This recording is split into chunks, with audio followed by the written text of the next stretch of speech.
오늘 본문은 유다 백성을 향한 하나님의 임박한 심판 예언의 말씀입니다. 예레미야는 어떤 사람이었습니까? 예레미야는 눈물의 선지자라고 불렀는데 한평생 독신으로 살며 하나님의 말씀을 눈물로 전한 선지자였습니다. 평생을 울며 남유다를 향해 복음을 전한 예레미야였지만 예레미야의 예언을 듣고 하나님께로 돌아온 사람은 아무도 없었습니다. 열심히 사역하는데 거두는 열매가 없으니 얼마나 보람이 없었겠습니까? 제가 지난 3월부터 유치부 선생님들이랑 놀이터 전도에 나가고 있습니다. 근데 6월이 되면서 날씨가 많이 더워져서 어느 날은 놀이터에 아이들이 없는 거예요. 복음을 전하러 나갔는데 복음을 듣는 사람이 없으면요, 참 기운이 빠집니다.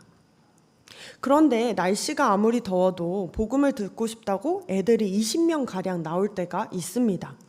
그러면 날씨가 아무리 더워도 전혀 문제가 되지 않습니다.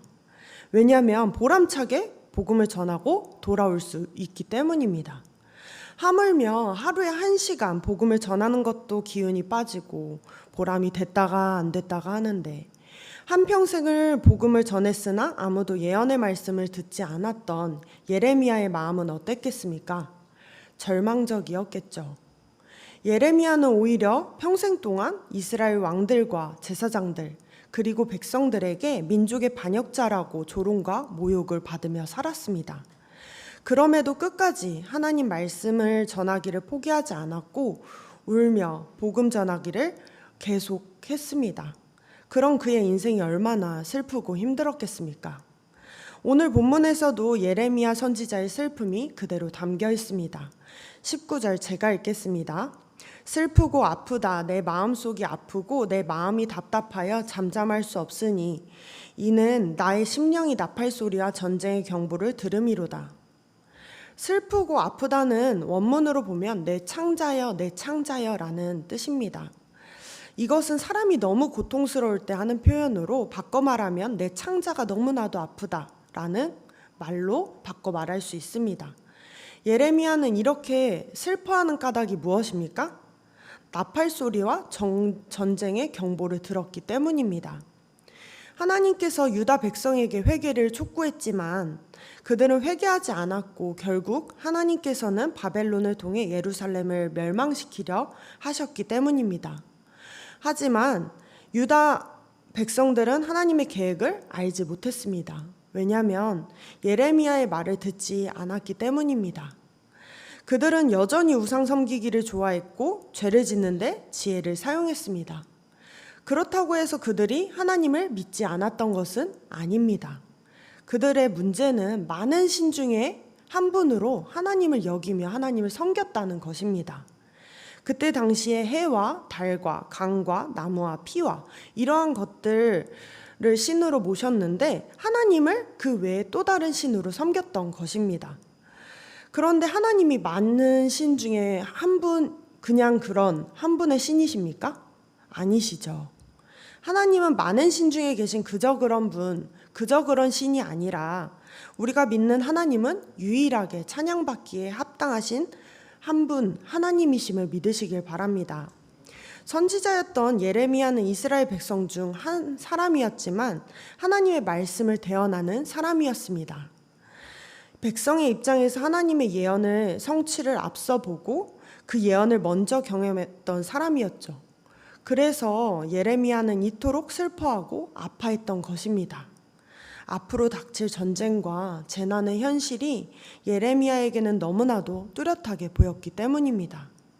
예레미야는 이어서 말합니다. 22절 말씀 3번역으로 제가 읽겠습니다. 나의 백성은 참으로 어리석구나. 그들은 나를 알지 못한다. 그들은 모두 어리석은 자식들이요 전혀 깨달을 줄 모르는 자식들이다. 악한 일을 하는 데에는 슬기로우며 좋은 일을 할 줄 모른다.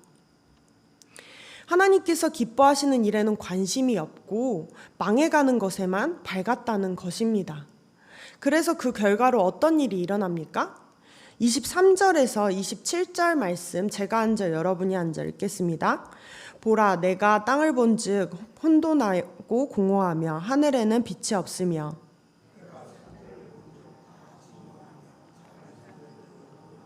내가 본즉 사람이 없으며 공중의 새가 다 날아갔으며.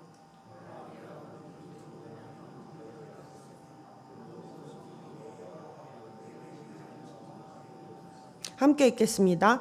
여호와께서 이와 같이 말씀하시기 이 온 땅이 황폐할 것이나 내가 진멸하지는 아니할 것이며. 이 말씀은 남유다가 멸망하는 말씀입니다.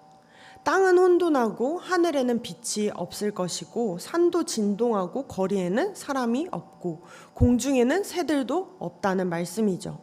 땅은 황무지가 되고 또한 성읍들이 여호와의 진노 앞에 무너진다고 합니다. 그런데 27절 하나님께서 뭐라고 말씀하십니까? 온 땅이 황폐할 것이나 내가 진멸하지는 않겠다 말씀하십니다. 이게 무슨 말씀입니까? 내가 완전하게 너희를 멸망시키지는 않겠다는 말씀입니다. 이스라엘이 망하기는 했지만 바벨론에 잡혀갔다가 나중에 다시 회복되죠. 27절은 여전히 이스라엘을 향한 하나님의 사랑이 엿보이는 말씀입니다. 29절 말씀 제가 읽겠습니다. 기병과 활 쏘는 자의 함성으로 말미암아 모든 성읍 사람들이 도망하여 수풀에 들어가고 바위에 기어 오르며 각 성읍이 버림을 당하며 거기 사는 사람이 없나니. 거기 사는 사람도 없대요. 왜 그랬습니까? 활 쏘는 사람들로 인해 사람들이 수풀과 바위로 도망을 갔기 때문입니다. 그런 끔찍한 상황이 코앞에 닥치려고 하는데 이스라엘 백성들이 지금 어떤 모습을 하고 있습니까?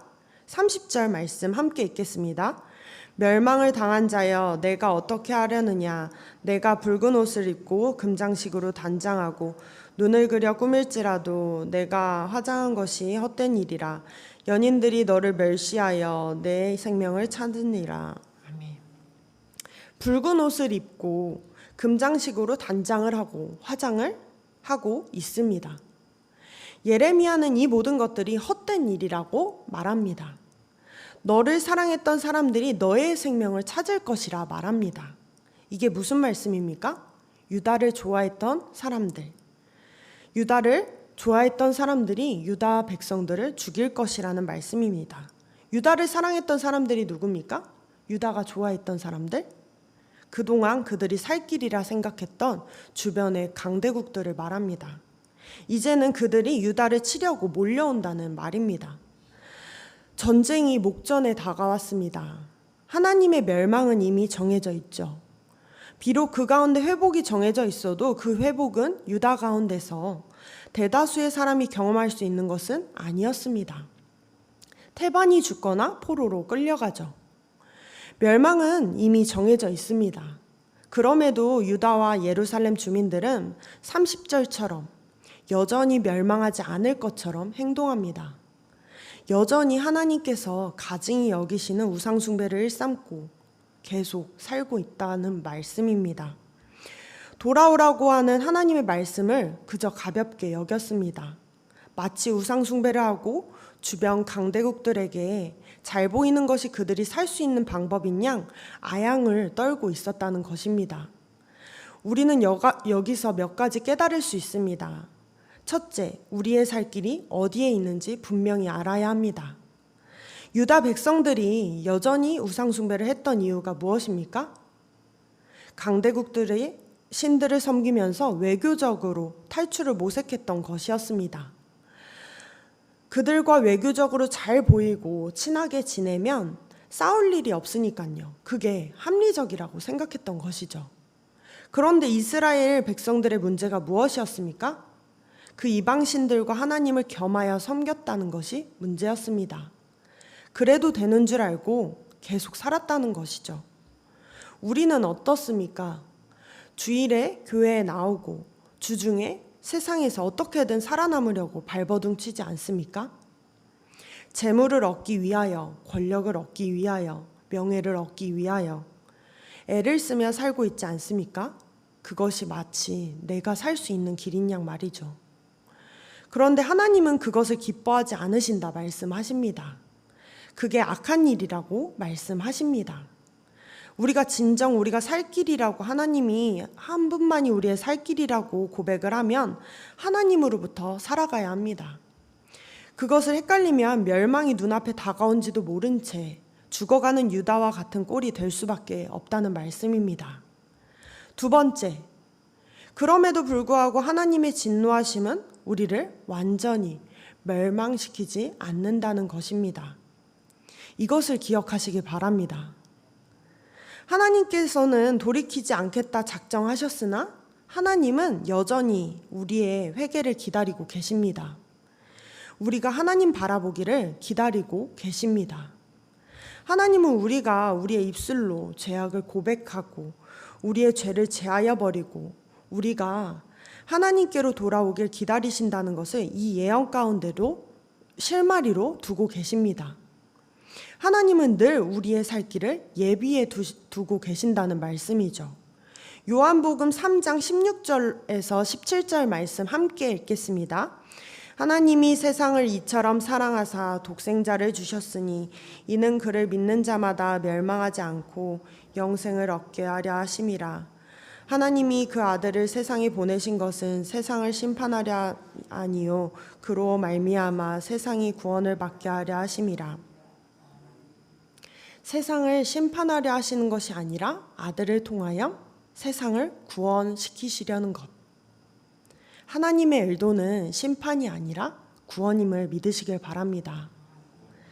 우리를 향한 하나님의 감정은 죄 가운데 있어서 분노하실지라도 그것이 우리를 향한 사랑의 분노이지 멸망시키려는 분노가 아니라는 것을 기억하시길 바랍니다.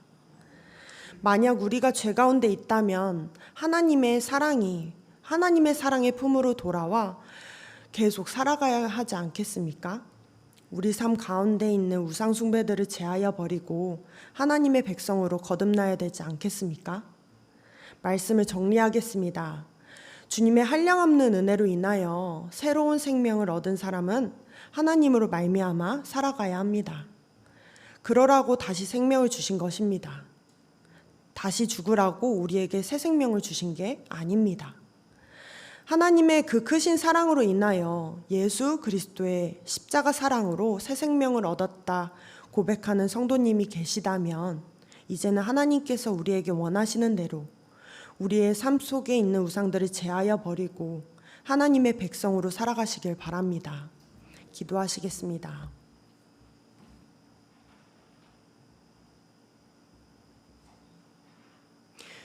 오늘도 우리에게 새날을 허락하신 하나님 감사드립니다. 오늘 말씀을 통해 우리의 살 길이 오직 하나님 한 분임을 깨닫게 하시니 감사드립니다. 세상의 많은 것들이 우리를 죄악 속으로 유혹하지만 우리가 마음을 단단히 지키게 하시고 악한 데 미련하고 선한 데 지혜롭게 하셔서 늘 주님의 크신 사랑 가운데 거할 수 있도록 인도하여 주옵소서. 혹 우리가 죄악 가운데 넘어지더라도 돌아오라는 하나님의 말씀을 듣고 회개할 수 있는 마음을 허락하시고 하나님께서 우리에게 원하시는 대로 하나님 백성답게 살아갈 수 있도록 성령님 도와주옵소서. 이 모든 말씀 예수 그리스도의 이름으로 기도드립니다. 아멘.